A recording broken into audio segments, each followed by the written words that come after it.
Why can't we procrastinate the unwanted shit? As we discussed in part one, I have a long learning history of being a procrastinator. If I have a report to write for work, I will allow that monkey to grow and grow. The aversiveness of carrying a full grown monkey is no big deal. Not to me. Not when I've been practicing with monkeys for all these many years. So, why is it different from the stuff I do not want to do? Why can I not put that shit off or just not get around to it? Well, like Lauren is the doer of the right stuff. I have a self built around doing, but not doing the right stuff. I have it built around doing the wrong stuff. They have another word out here for us types: impulsive. Impulsive, one of Wilson Phillips' most underrated tunes. We who cannot delay gratification are simply the inverse of the doers. We cannot stand the itch or the irritation of going without our medicine. We are weak in our resistance to these impulsivities, and the moment we sense this annoyance, we act to rid ourselves of it. There's a lot of people around me in the office Christmas party. I feel this anxiety building. Quick, where's the alcohol? But if we were true procrastinators, we would be more like, there's a lot of people around me here at the Christmas party. I feel the anxiety's building. Quick, where's the alcohol? Fuck it, never mind. I don't want to walk all the way over there. I'll get some later. For the doers, they feel stress when something is left unfinished.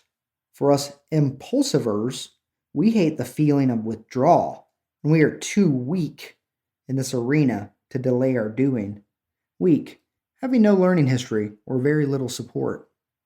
We have different learning histories. Often the unhealthy chains we have been practicing for years have simply been a distraction from healthy doing chains. Maybe it's not that we built up toleration to the ginormous monkeys on our backs. Maybe it's more like we found ways to not attend to the irritation caused by our monkeys. This is the trick. We must build chains to get the right stuff done, which will in turn relieve the aversive feeling that leads us to build the wrong chains in the first place. But how will we build the right chains when we have been conditioned or have a long learning history of building chains for the wrong stuff? Simple. Read part one, or read the simpler version below. Copy the doers. Rely on their strong chains. Like in The Talented Mr. Ripley, be like that weird Matt Damon character, following around and imitating a couple he meets and doing everything they do. Be like him with your doer friends. Sure, they're going to think you're weird, but your future self, with new doing chains, will thank you. Start with the easy stuff you can attach to posts already set in your day. For example, wake up, audiobook, write the book for an hour. I'm on day 7 of this, by the way. I also tried and failed to add an exercise link this morning. Try again tomorrow. Manipulate your motivation. Set goals. Make sure your terminal reinforcer, the real payout, is not too far off. Build in extra supports. Small, frequent reinforcement. Practice building chains. Add links to previously established chains, or build new chains where you have regularly set posts. The more attention you give your grass, the easier it will be to maintain your weeds. I'm not sure why I put this here. Maybe it makes sense to you. I hope it does. With that being said, I think I could turn Lauren into a procrastinator. I would just have to provide a superb alternative to distract her from the irritation of needing to clean the house. For instance, as soon as she walks in the door from work, I could say, "Hey babe, don't worry about vacuuming today. We are going out." Then I would systematically push her to do's further and further back until we look up in a couple of months and Lauren has become a full-fledged, huge monkey-carrying procrastinator. That'll be the day. Then I would have to break up with her because everyone knows that procrastinators stink. Seriously though, this is the same thing for my impulsive behaviors. What if I can learn to distract myself from the distractions? Push the shit a little further out. Flip this whole thing on its head.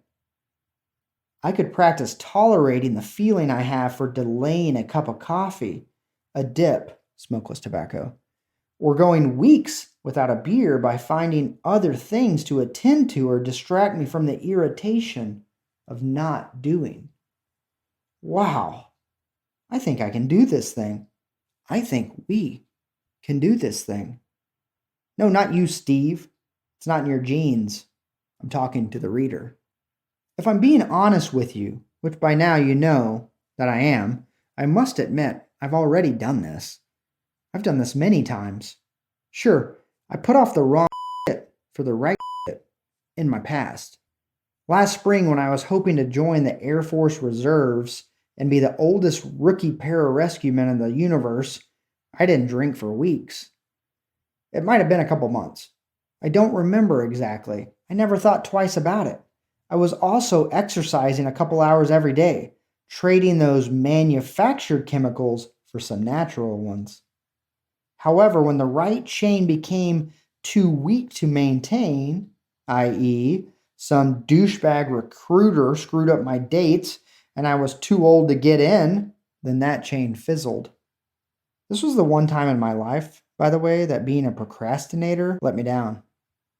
Yeah, I waited until I was 39 and 10 months to contact the Air Force. Glad it didn't work out, though. I also procrastinated having a child, but that worked out this year. Win some, you lose some. Life is funny, you know?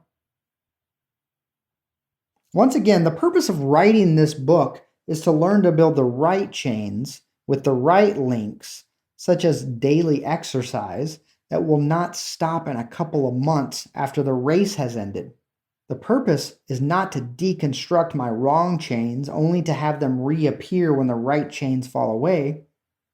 I've quit alcohol and tobacco many times, long enough for them to be considered dropped habits. But they always came back, and I have a sneaky feeling it was due to not having built the right chains in their place. I think this is what addicts mean when they say, once an addict, always an addict. This saying is a little bit bullshitty though, since a person cannot be an addict. There's a Zen story where a teacher holds up a box of matches and asks the students, "What is this?" After being silent for a few minutes, one of the students speaks up. "It's a matchbox." "No," the Zen teacher says. "Matchbox is a word." The teacher continued, and once again he asked, "What is this?" The students didn't know what to say. While the students stood around confused, the teacher hurled the box of matches, striking one of the students. "That is what it is." I'm no Zen teacher, but I do know that the word addict is just that, a word. And the people we call addicts are not words. However, what we think ourselves to be is simply our individual learning history. In other words, our conditioning. All conditioning and learning histories can be changed. That is, if you find the correct links to add or remove. Condition cues to signal the links and ensure there is adequate reinforcement to support the chain. If we have done something for 20 years and then stopped temporarily, that behavior might come back with minimal effort. It's no different than throwing a baseball for 20 years or someone playing the violin for 20 years. We would not say once the thrower, always the thrower, but strand me on an island with nothing but a bucket of baseballs and a target, and it would not take long for me to become proficient as a thrower again. However, if you were to strand me on the same island with a violin, I would likely try to eat it. Different learning histories. There's also a reason many addicts shit all the time. It feels good to be doing the right, building this or that healthy chain. Building healthy chains becomes a healthy distraction from the feeling that comes with avoiding the wrong. No one wants to become a professional procrastinator. The procrasties really stink. But if we must be procrastinators, we should at least be procrastinators of the wrong shit by distracting ourselves with the right. And that, my friends, was no load of shit. I hope you got it all. Who knows? We could look up in a couple of months, and we will have become full-fledged, giant monkey-carrying procrastinators regarding our bad habits. We will feel like Jodie Foster felt in the movie Contact. After the aliens had built her a wormhole shuttle in the world center out there to make the interstellar contact, she found herself, for a moment, just chilling out in the middle of space. And from her viewpoint, she experienced a celestial event. Jodie says, no words to describe it. Poetry. They should have sent a poet. So beautiful. So beautiful. I had no idea. This is the feeling of turning monkeys into moles.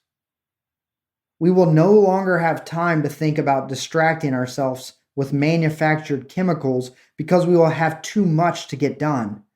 Our day-to-day will be poetry. And now that I know, what we know now, I will not be easily led around by my chains of distractions. Like they say, once an addict, always an addict. And I'm sorry that they did not send a poet to write this book. They sent me instead. One day in the future, one of your grandkids will invent whatever form of literature this is, and it will all make sense. Hang in there, guys.